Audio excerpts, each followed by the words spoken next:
So I'm a design director at Elphonic. And I'm chief creative at the company as well. Excellent. So were you fans of this property before you got the opportunity to work on the video game? Fans, so yeah, I always point to Jared first. He has the more interesting story. But yet he still gets his word in to point it versus just you sit there and look at me 3 times. And it's because you sit there I'm and it's just like seeing you're if you're giving gonna make something up to wow people. You never do. But once again, grew up in the 80s. My babysitter took me to a movie, and it was Killer Klowns, and I was 8 years old. I was literally just talking about this. I remember seeing Friday the 13th, number 3, Dreamscape? And I was 7. Yeah. Like, why in the 80s did our parents decide they were like, you know what's funny? Let's have you watch Fright Night and Friday the 13th. Listen, kids didn't have phones to keep occupied. That's why we rub dirt in it now and all of these other things. But it is just one of those. I so many films that I should not have been in the theater at. But yeah, I saw that and it destroyed me. And it's really funny because we work directly with the Kyotos now, and I remind them all the time, like, yeah, you really messed my childhood up. I told we just were interviewing. I was like, I want you to understand how scared I was as a kid all the time thinking about your movies. It's like, we even got to see Temple of Doom. You think about that now, and I'm like, why was that PG? What were they thinking? Yeah, no, it was, I grew up knowing of Killer Klowns. Yeah, and I was fortunate enough to see it as an adult, so I got to kind of relish in the amazingness of what it was, as well as, still be able to kind of see the things that, like, felt unsettling that, oh wow, if I was younger, this would have scarred me. So, but yeah, it's been it was amazing to kind of be able to become a part of a project that plays off of such a cool IP. Like, it's so good. Once you found out that you were going to be working with this, what immediately did you think, like, okay, we have to put this in the game? Well, it's an interesting story. So TerraVision is they started the development of it, and we met them when they announced, and because of our previous Elphonic games, they were like, hey, do you mind playing the game and giving us feedback? And that was kind of like the beginning of it all, and it ended up, all of these alignments started to happen, and then we became the publisher co-developer.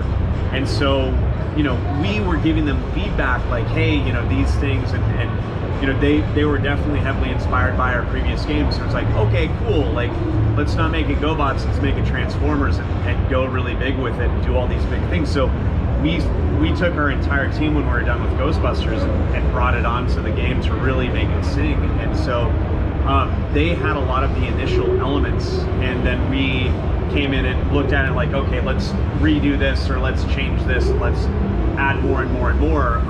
But like the game was the cotton candy mechanic, the picking up the cotton candy and doing X, Y, and Z was really cool. And we just added that extra layer of like all of these elements and redesigned a lot of the maps to kind of be more attuned to the evade and escape mechanic versus getting into firefights with clowns and all of that stuff. So learn that just by playing.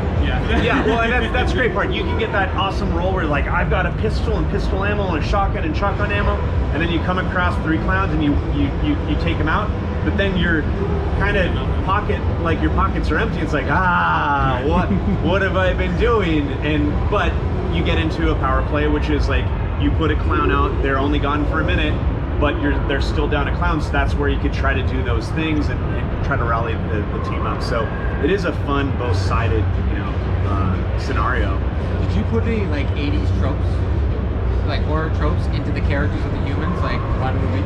Oh yeah, like side pigtails and cosmetically, as well as a lot of the voiceovers and things. Like, once you get into it, you'll find a lot of love has been put in to kind of make it feel. And a lot of the maps are visually designed. This one, obviously is in the carnival. That's from that time era. And you'll see a lot of it in the other ones that we have.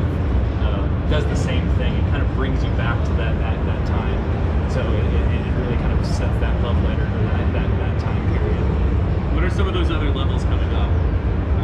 Or can you not share? So we have Hillside, which is announced, and then we have a few other maps that are not announced that definitely have.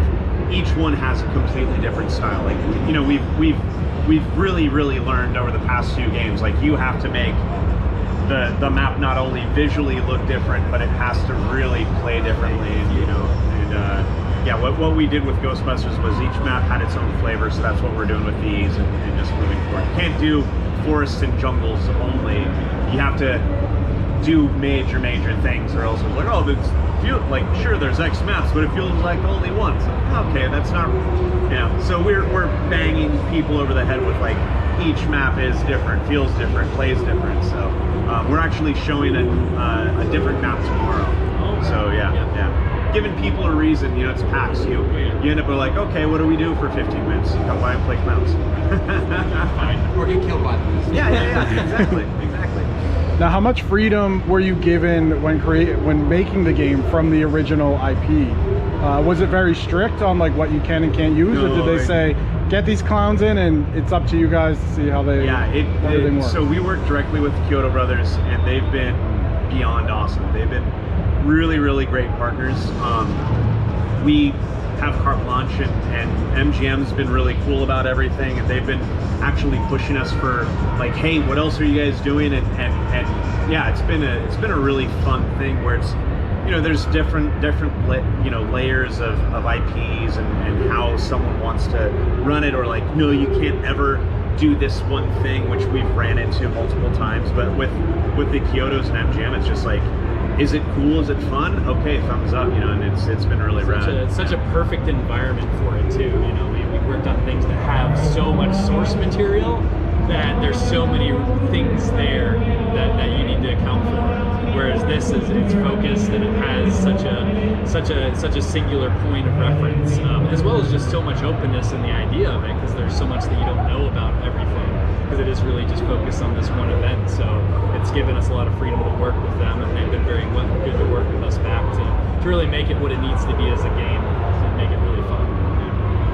What's the progression system like? Like, what's, you know, aside from the fun factor, what's going to keep people like coming back? We haven't announced or kind of talked progression at all, but there will be progression, and we've used once again all of our learnings from our previous games when it comes to meta.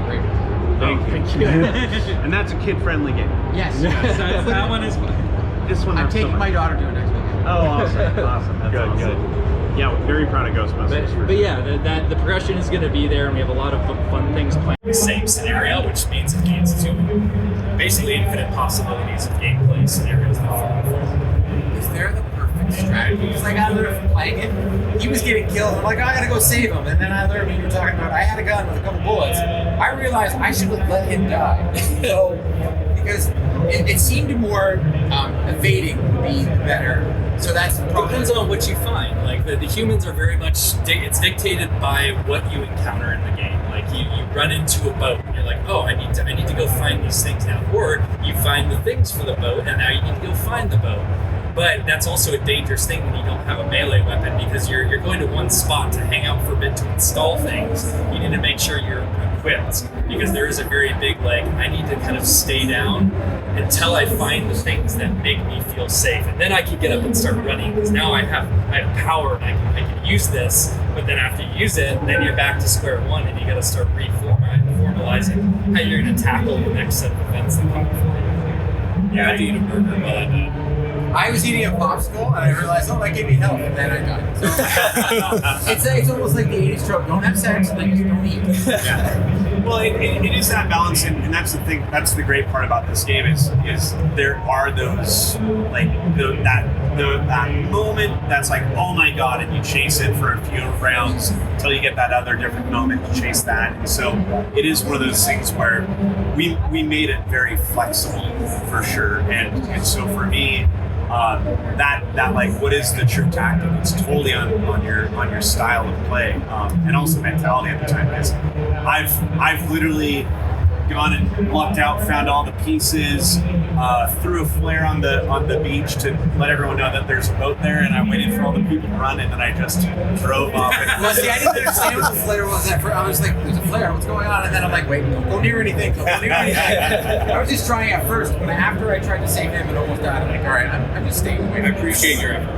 Yeah, you gotta pick your battles. It's all about picking your battles, and it's like, yeah. But you'll get points, and you like, it's all about like, you know, what are you chasing? Is it worth it? So you can get more points to get more things, you know, in the post game and all of that stuff. But also like, you know, I tend to give a slight fighting chance, but if there's two clowns around, it's like,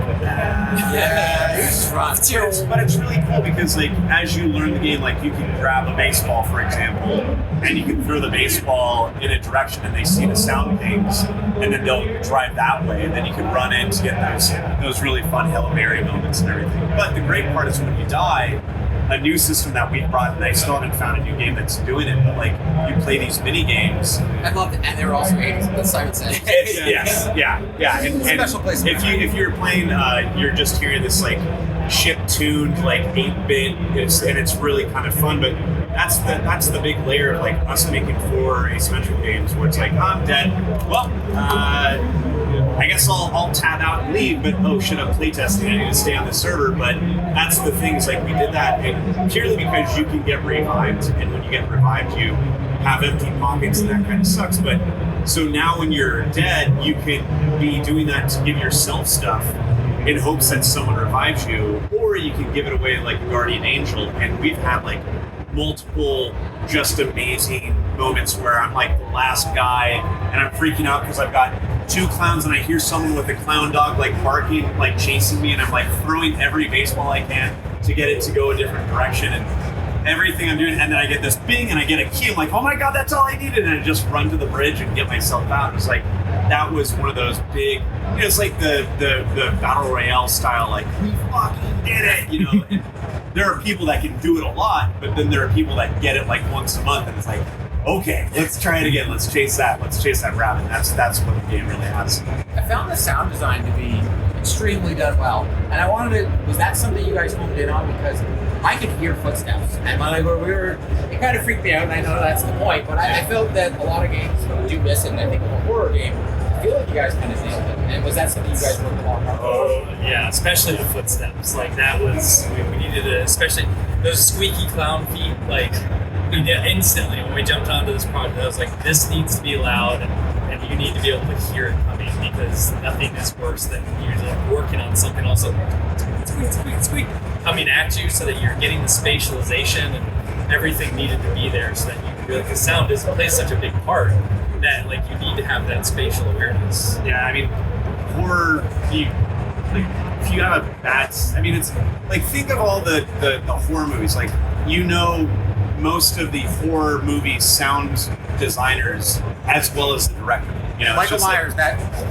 we all know just it. everything. Like everything to horror is sound. You remix the best horror movie with bad sound, it's like, well, this sucks, you know. And it's just like, our sound team is really spot on. You know, like we've been building the sound team since Predator, and you know, we've got an amazing composer, got amazing sound designers, everyone that's been working with us for 5-7 years, and it's just been, that's every single thing that we're doing. It's like, it must be at this level. Yeah, we all, the whole development team pushed hard on this, with the sound design, like really had to push hard through a lot of things to get it ready for this demo. So I'll relay that. Yeah, no, I thought they did a great job, because you had the carnival noises that you could hear, but it still, you would have this, like, it was almost like they purposely put in like just a quiet footstep so you could hear the clowns coming. I'm like, oh my god, like, come on. And it's like when you see like an 80s horror movie where you can see it coming, and you're like you see the character trying to get away, and I'm like, I'm about to die. All right, whatever.